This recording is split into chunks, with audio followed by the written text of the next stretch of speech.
situation aujourd'hui, pour donner peut-être deux chiffres.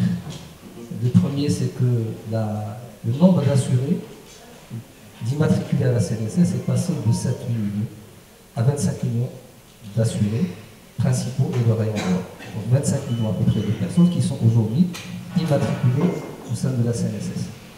Le nombre de dossiers que nous traitons par jour, on était à peu près à 20-22 000 dossiers par jour en 2020-2021.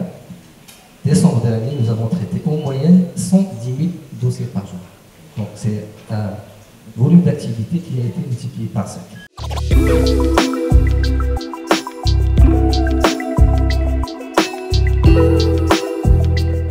On se retrouve aujourd'hui effectivement pour faire le bilan, 2 ans après le lancement de l'assurance maladie obligatoire, un chantier très important, un chantier structurant, un chantier royal. Nous sommes passés d'un régime pour l'ancien RAMED, d'un régime assistentiel vers un régime assurantiel qui offre à ce régime je dirais, un tableau ou un panier de services au même titre que le secteur privé et qui permet aussi aux citoyens de la Mota Damoun de bénéficier aussi bien du plateau technique du secteur privé et du secteur public. Ça, c'est quelque chose de très très important. Deuxièmement, c'est la Mouchamil. La Mouchamil, je pense que c'est une opportunité pour les gens qui sont capables de cotiser pour avoir leur assurance maladie obligatoire.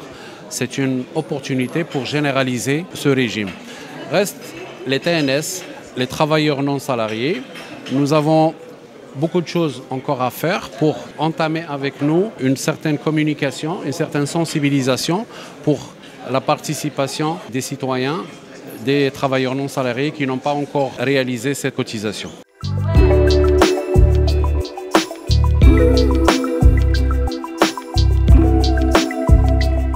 Nous sommes réunis aujourd'hui à l'initiative de la Vieco pour débattre de ce sujet hautement important qui intéresse tous nos concitoyens. D'abord parce qu'il répond à un objectif constitutionnel qui est le droit de nos concitoyens à la santé, à un chantier lancé par Sa Majesté le roi Mohammed VI, que Dieu l'assiste, et qui est vraiment qualitatif, en plus d'être quantitatif, puisqu'il intègre une grande partie de notre population dans le système de santé de couverture sociale.